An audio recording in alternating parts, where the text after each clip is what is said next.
Pick that up. You people are paid to clean, not to breathe my air." The crystal glass shattered at her feet.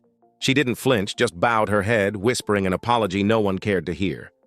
Across the marble floor, the billionaire turned away, laughing with his guests as if she didn't exist.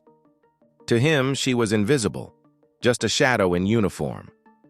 But that night, when the mansion lights dimmed and the laughter faded, he followed her. What he saw in the darkness would tear apart everything he thought he knew about her, and about himself. Have you ever looked down on someone, only to later realize they carried a story that could break your heart? Tell us in the comments. Before we begin, hit subscribe. It's appreciated.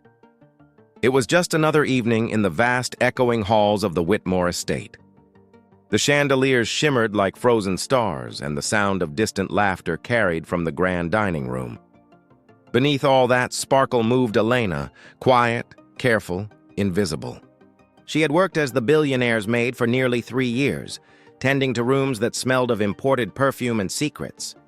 No one ever asked about her life, and she never offered it. Each day started before sunrise and ended long after midnight. She scrubbed marble floors that reflected faces that never looked back at her. Her hands, cracked from bleach and soap, told stories her lips never could. Yet every morning she greeted the empty hallways with a soft smile, as if kindness was the only thing she could still afford. Mr. Whitmore, the man she worked for, was everything she wasn't: wealthy, admired, untouchable. People said he built his empire from nothing, but Elena often wondered if that nothing looked anything like the life she came from. Still, she respected him. She had to. Her job depended on it. But there was something about Elena that didn't quite fit the image of a maid. Some nights, when she thought no one was watching, she'd leave quietly after her shift, heading toward the edge of the city, her face hidden beneath a worn scarf. The guards thought nothing of it. The billionaire barely noticed. But soon, curiosity began to eat at him. Why would a maid who earned so little vanish into the night with such purpose? What was she hiding? If you were in his place, would you have followed her? Tell us in the comments. That night, the rain came without warning. Sheets of water blurred the glass walls of the Whitmore mansion, and the world outside turned silver and shadow. Mr. Whitmore sat in his study, reviewing numbers that meant millions, but his mind kept drifting to her, Elena, the maid who moved like silence itself, the one he barely noticed until he started noticing too much. When the clock struck 10, he saw her through the surveillance feed, leaving again. No coat, no umbrella, just that same old scarf around her head. Something about it unsettled him. A billionaire shouldn't care where a maid went after work. Yet tonight he did. He grabbed his coat, slipped into his car, and followed. The city grew darker the farther she went, past the glowing restaurants, the boutique stores, into the forgotten parts most people pretended didn't exist. She walked with purpose, her steps unbroken even as the rain soaked her through.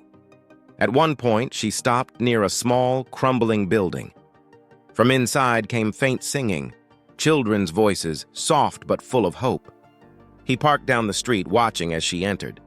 Minutes later, he followed, the smell of damp walls and old paint filling the air.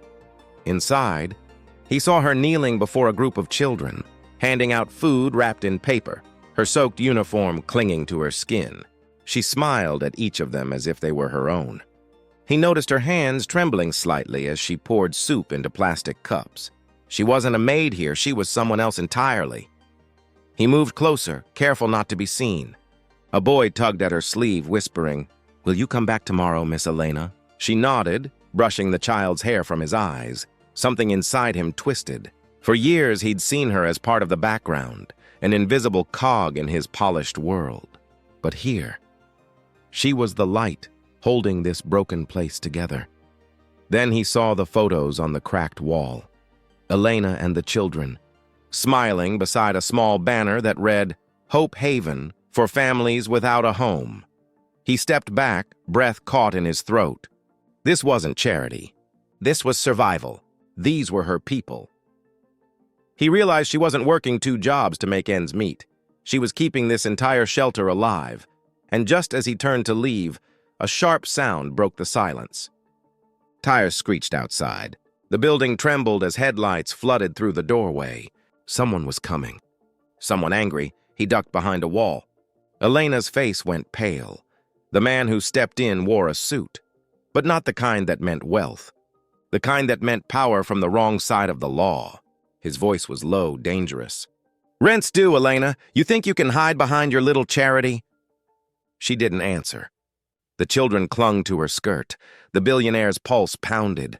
Every instinct told him to walk away. But something else, a feeling he couldn't name, rooted him in place, and then the man reached for her arm. If you were standing there, watching this unfold, what would you have done?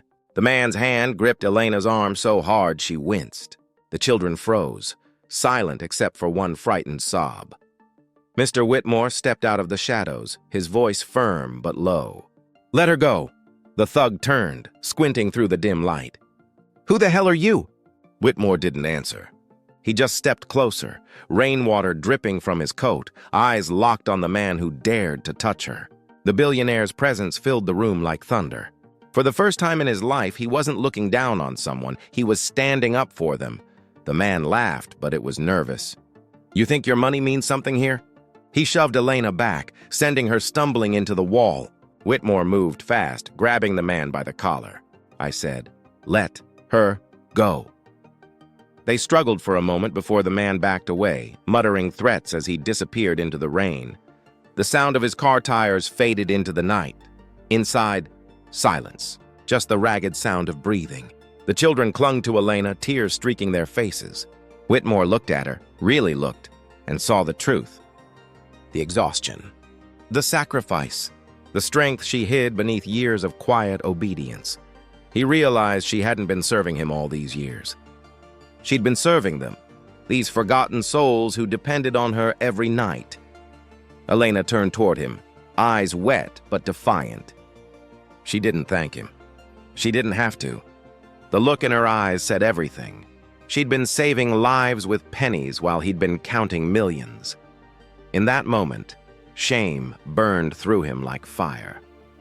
He, the man who thought he had everything, had just witnessed a woman with nothing give more than he ever had. As the rain eased outside, he helped her gather supplies, silent and humbled. But before he left, he placed something on the broken counter, a small envelope, heavy with promise. No words, no grand gestures, just a quiet decision forming in his heart. This place, these children, this woman, they would never struggle alone again. What do you think he wrote in that envelope? Tell us your guess in the comments below.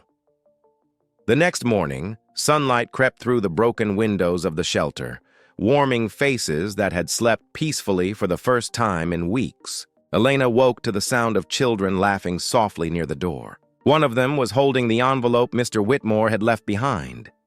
Her hands trembled as she opened it. Inside was a check, a number so large she thought it had to be a mistake. But there was also a note written in elegant, deliberate handwriting. "No one should have to carry kindness alone. You've been building what I've ignored. Let me help." Tears filled her eyes, but this time they weren't from exhaustion. They were from relief. Years of fear, of wondering how to feed 20 children on a maid's salary, were suddenly replaced with hope. Later that day, a sleek black car stopped outside the shelter. The same billionaire stepped out, but he wasn't wearing his usual tailored arrogance. He wore a simple gray sweater, his sleeves rolled up, ready to work. The children stared, whispering. Elena didn't speak, only nodded. Together they began rebuilding.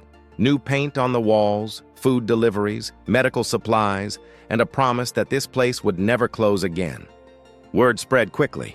Journalists came, cameras flashed, but Mr. Whitmore said little. "She started it," he told them. "I just followed her lead." Months later, Hope Haven stood taller than before. Its doors open wider, its name known across the city.